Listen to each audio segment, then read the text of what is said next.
뿅! 어서오세요. 생산적이고 생기 넘치는 예님이에요. 저 지금 너무 충격 먹었어요. 제가 지금까지 녹음했거든요? 녹음 다 했는데, 끝나고 나서 종료 버튼을 누르려고 보니까 글쎄, 시작 버튼을 안 누르고 있더라고요. 지금 약간 멘탈이 부셔져 있는 상태로, 저번에 했던 거, 이어서 하도록 할게요. 저번에 했던 게, 일단, 자, 오늘은 벽장 속의 치유, 하편 할 차례죠? 지난번에 어디까지 읽었냐면요. 소녀가 이제 드디어 대답을 시작하고 있어요. 첫 대답. 자, 그럼 소녀의 대답 들어보죠.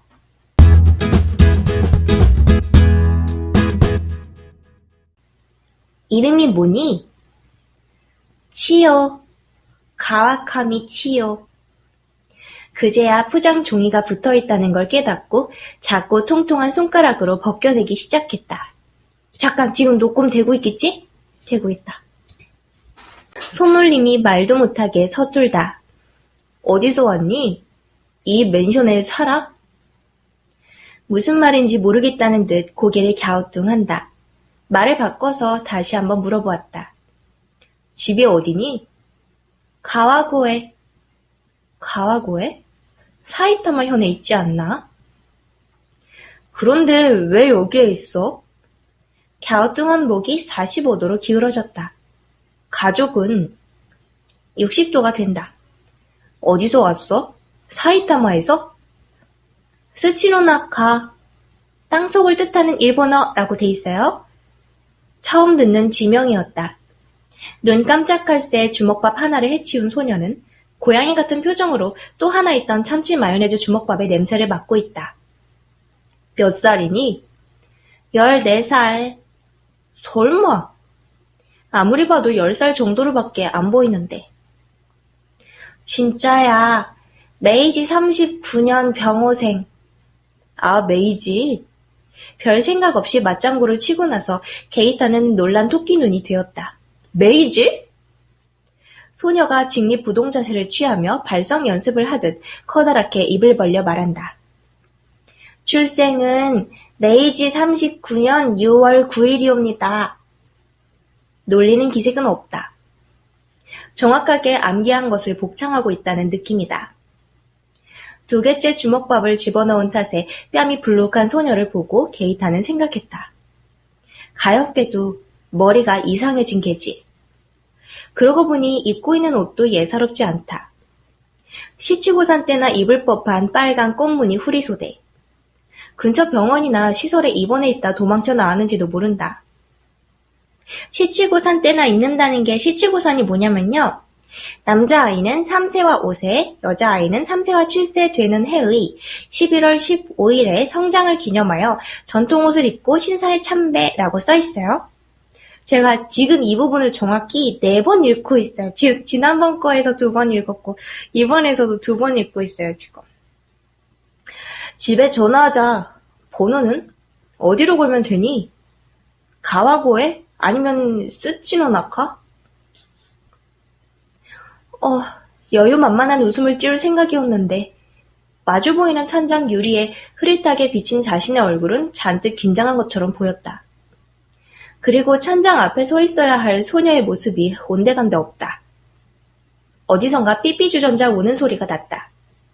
다름 아닌 게이타 자신의 비명소리였다.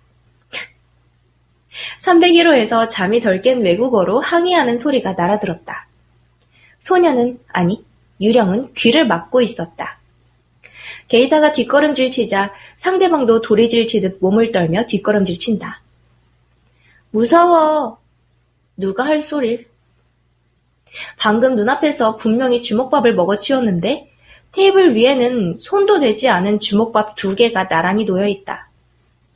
그 사실을 깨달은 순간 게이타의 목구멍은 또다시 삐삐주전자가 되었다.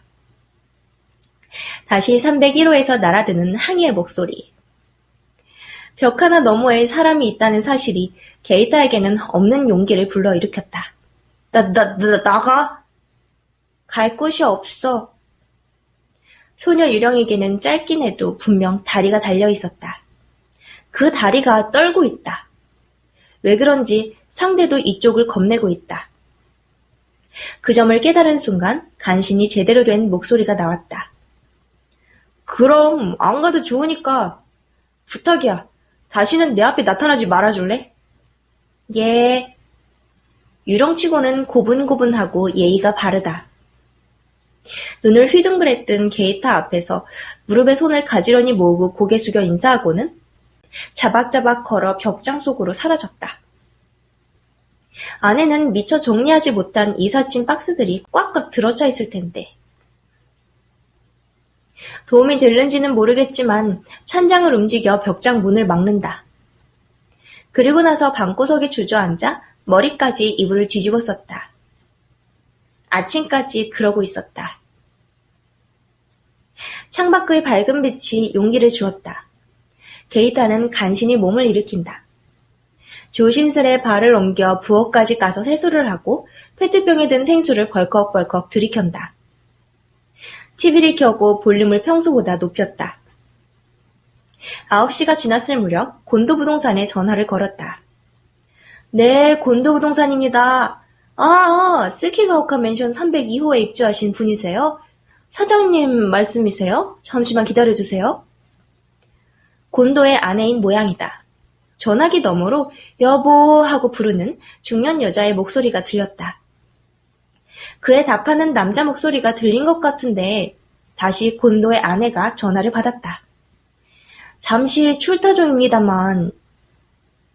어쩐지 준코의 집에 전화를 걸었을 때의 데자뷰 같은 느낌이 들었다. 돌아오시는 대로 전화 부탁드립니다. 그렇게 말하고 수화기를 내려놓은 직후였다.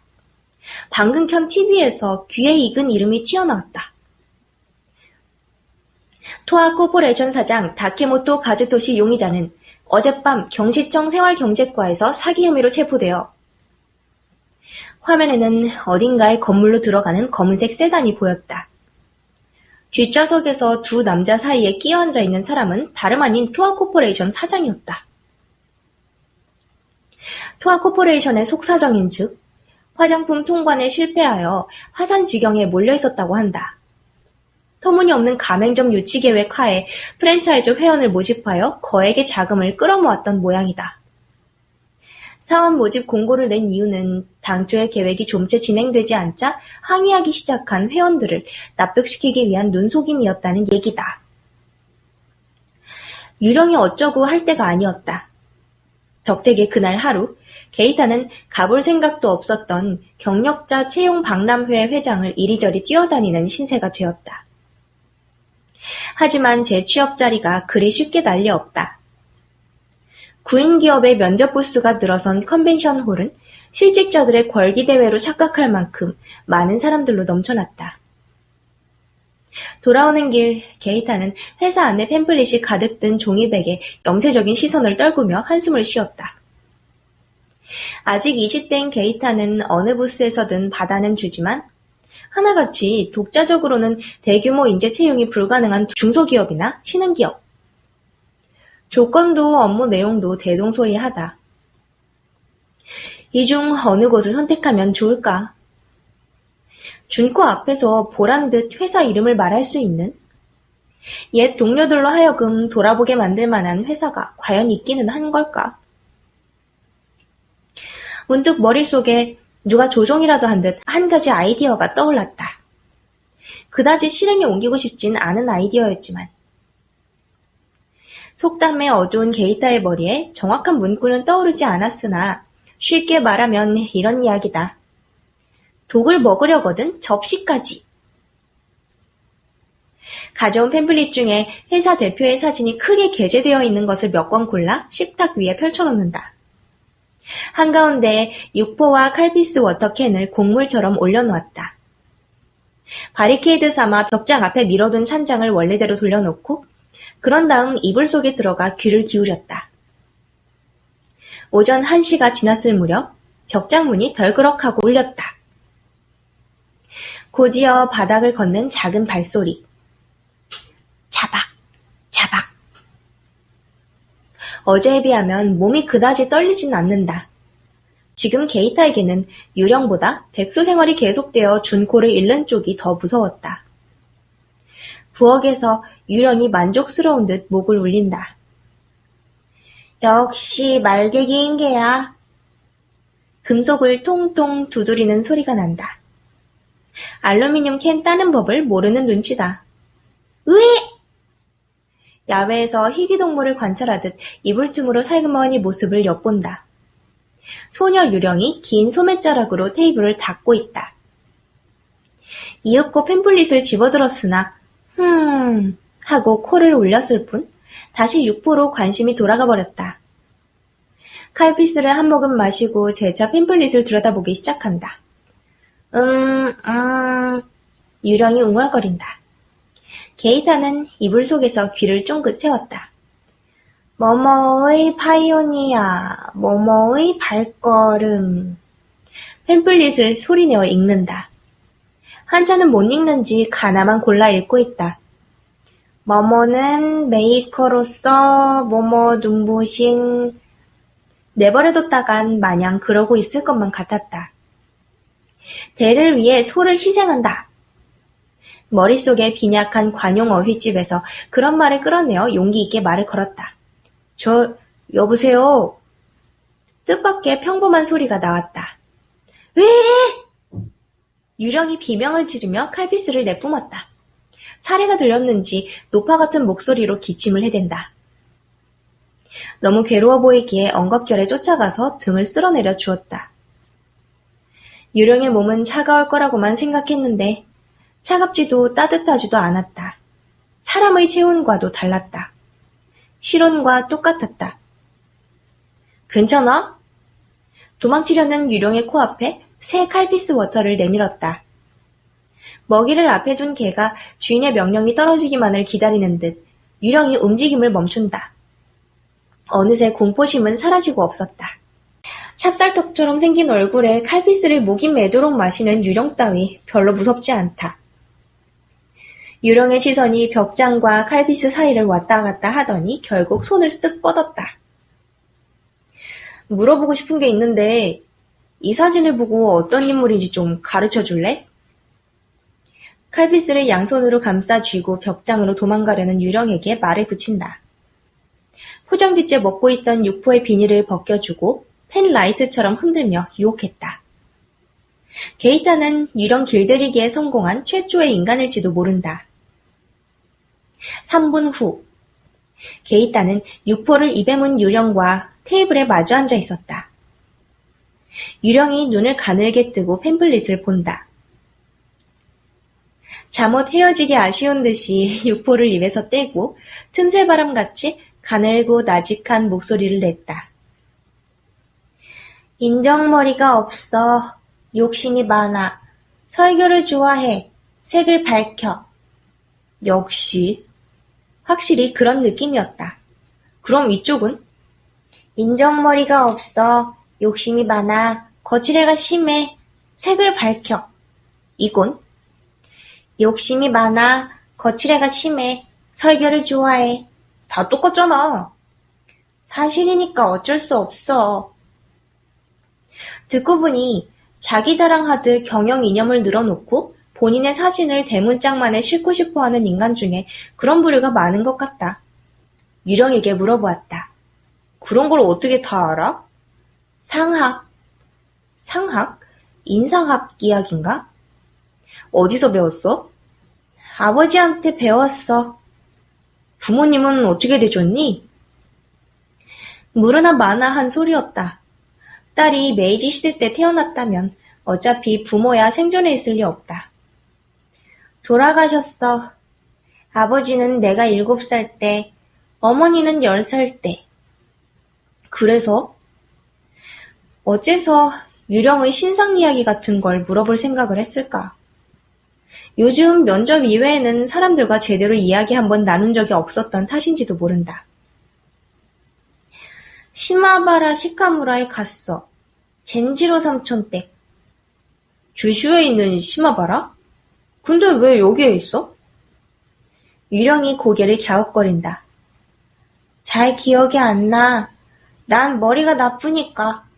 머리도 나쁘고 재주도 없는 밥버러지니까. 밥버러지? 누가 그런 소리를 하든? 누구였더라? 치우라고 이름을 댄 유령이 얼굴을 위로 쳐들고 눈을 허옇게 까 뒤집는다. 유령이 본분을 깨닫고 이쪽을 위협할 생각인가 싶더니 그렇진 않고 열심히 기억해내려 애쓰는 눈치다. 아, 젠지로 삼촌이다. 천장에 무슨 글자라도 쓰여 있어서 그걸 읽어내리듯 말을 이었다. 하루 숙모도 그랬어. 시마바라 집에 가지고 간 엄마의 떼떼옷은 하루 숙모한테 줬어. 내 떼떼옷은 사촌인 마이코랑 사와코한테 줬어. 아버지의 돈은 젠지로 삼촌한테 줬어. 더 이상 줄 게 없으니까 밥벌어지라고. 너무하잖아 그거. 넌 머리가 나쁘니까 학교에 갈 필요도 없다고. 젠키치는 아직 아기니까 업고 다니라고 했어. 그래서 어떻게 됐는데? 그 후에 치호가 눈을 꼭 감았다. 그리고 고개를 흔들었다. 생각 안 나. 생각하려고 하면 머리가 아파. 마지막으로 기억나는 건? 땅속. 지렁이가 몸을 기어다녀서 간지러웠어. 땅강아지가 깨물어서 아팠어. 누가 구해줬을까? 산채로 묻혔나 봐요. 어쩐지 가여운 마음이 들기 시작했다. 넌 이미 죽은 거야. 유령이라고. 치호의 작고 도톰한 입술이 병아리 부리처럼 뾰족해진다. 듣기 거북한 말 하지 마. 그런데 땅속에는 얼마나 있었던 거니? 지렁이며 땅강아지한테 몸을 먹혔잖아. 뾰족한 입술이 조금씩 원래대로 돌아온다. 그리고 뻐끔이 열렸다. 아! 불안해하는 눈으로 게이타를 바라본다. 이미 지금은 메이지 시대도 아니고 다이쇼 시대도 아니야. 헤이세이라고. 무슨 말씀인지 모르겠사옵니다. 설명해 주었다. 치호가 죽었을 다이쇼의 다음 연호가 쇼와이고 지금은 그 다음인 헤이세이라는 사실. 일본이 전쟁에 졌다고 일러주자 치호의 버들잎 같은 눈이 활렵소 잎사귀만 해졌다. 노기 장군이 돌아가셨기 때문이야. 아니, 그런 문제가 아니라. 난 어찌하면 좋지? 난들 어쩌랴. 치호의 입과 눈썹이 8팔자 모양이 된다. 입술 아래에 작은 보루물이 생겼다. 울지 마. 울지 말라니까. 내가 책임지고 성불시켜줄 테니까. 얼결에 말을 뱉기는 했지만 실은 어떻게 해야 좋을지 감도 안 잡혔다. 우선 생각나는 대로 말을 해본다. 일단 자신이 어디서 왜 죽었는지 그걸 기억해내봐. 그게 우선이야. 예. 치호가 고개를 끄덕인다. 그리고 한 가지만 약속해줘. 밖에 나올 때는 일단 한번 기척을 낸 다음에 나오도록 해. 아무래도 무섭거든. 예. 이렇게 해서 게이타는 유령과 동거하는 처지가 되고 말았다. 그때부터 치호는 매일 밤 나타났다. 나타나는 시각은 대체로 게이타가 잠자리에 들고 난 직후 테이블 위에 게이타가 놓아둔 음식을 먹고 마시러 온다. 자신이 먼저 말을 걸어오진 않지만 말 걸어주길 바라는 듯 칼피스를 마시면서 연신 한숨을 쉬기도 하고 육포나 주먹밥에 대해 중얼중얼 혼잣말을 할 때도 있다. 너무 시끄러울 땐 입을 밖으로 얼굴을 내밀고 대답해준다. 그건 소고기야. 비닐은 못 먹어. 주먹밥 가격이 개당 120엔이라고 가르쳐 주었을 때는 매실 장아찌 속이 든 씨가 목구멍에 걸려버렸다. 정들면 고향. 301호에서는 요만 씨의 말이 틀리지 않았다. 익숙해지고 나니 유령 따위 의외로 신경 쓰이지 않았다. 저 긴장감 없는 용모와 행동거지로 보아선 악령 중에도 못 끼일 듯 싶고 요만 씨와 그 11명의 동료들과는 오며 가며 마주칠 때면 인사를 나누게끔 되었다. 안녕하세요. 슬라맛 소리. 이름은 가르쳐 주었지만 요만 씨는 어디서 왔냐는 물음에 남쪽, 하카타보다 더 먼 곳이라고 밖에 대답해 주지 않는다. 일본에는 반년 전에 관광차 왔다고 한다. 관광 왔다가 일하는 거예요. 우리나라에서도 굴착기 운전했지만 여기가 돈이 되니까. 물가가 디플레이션 상태인 일본의 생활은 요만 씨의 말에 따르면 수르가란다. 수르가는 말레이어로 천국이래요. 그래서 형제며 친척들까지 불러들였다던가. 창문을 열어두면 아침 저녁으로 지독한 향신료 냄새가 밀려들고 이따금 벽 너머로 독경풍의 합장이 들려오기도 하지만 곤란하다할 정도는 아니다. 오히려 문제가 되는 건 303호였다. 한밤중에 느닷없이 괴성을 지르질 않나. 밤새도록 온 방을 걸어다니는 소리가 나질 않나. 모라모라 중얼거리는 소리가 계속해서 들려올 때도 있다. 외출도 거의 안 하는 것 같고 이사 오던 날 인사한 이후로 얼굴 한번 본 적이 없다. 상당히 위험한 인물이라는 생각이 들었다. 요즘 게이타는 준코가 새 휴대전화 번호로 연락해오지 않는다는 사실에도 낙관적이었다. 합리적인 이유를 찾아냈기 때문이다. 해외여행이다. 매년 여름 대박연세를 앞둔 이 시기에 이른 여름 휴가를 받아 외국으로 여행을 떠나는 게 준코의 라이프 스타일이란 사실을 까맣게 잊고 있었다. 일반 휴가가 적은 만큼 백화점에서는 열흘이 넘는 장기 휴가가 주어진다. 작년에는 게이타가 무리하게 스케줄을 맞춰 둘이서 몰디브에 갔다. 다음번엔 뉴질랜드에 가자. 돌아오는 비행기 안에서 어깨를 기대온 준코의 대사에는 다음과 같은 말이 덧붙여졌을 것이다. 신혼여행으로. 스키가오카 맨션으로 이사오고 나서 두 번째 주말이 찾아왔다. 게이타는 대여점에서 빌린 비디오 테이프 2개를 끌어안고 서둘러 계단을 올랐다. 안녕하세요. 슬맛 말람. 밤인사라네요. 늘 층계참에 모여있는 요만 씨와 그 친구들에게 인사도 하는 둥 마는 둥 방으로 뛰어들어갔다. 살그머니 비디오 데크에 집어넣은 건 카운터에서 계산할 때 위에 올려놓은 프랑스 영화가 아니라 그 밑에 껴넣은 젊은 아내 따끈따끈 알몸 에이프런이다. 어쨌든 게이타는 아직 28. 준코와는 벌써 넉 달째 만나지 못했다. 초반부에 옷 입은 채 나오는 장면은 빨리 감아 돌리고 본편에 들어갔을 즈음 바지를 내리고 거시기를 손에 쥐었다.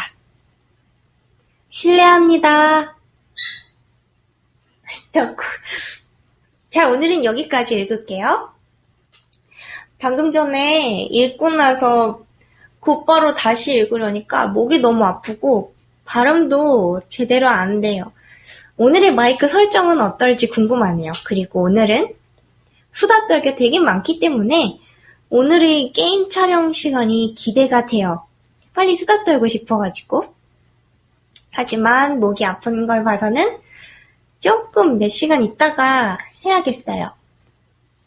다음 이야기는 어떻게 될까요? 읽어주는 예니밍 반 여러분, 다음 시간에 만나요. 안녕! 스습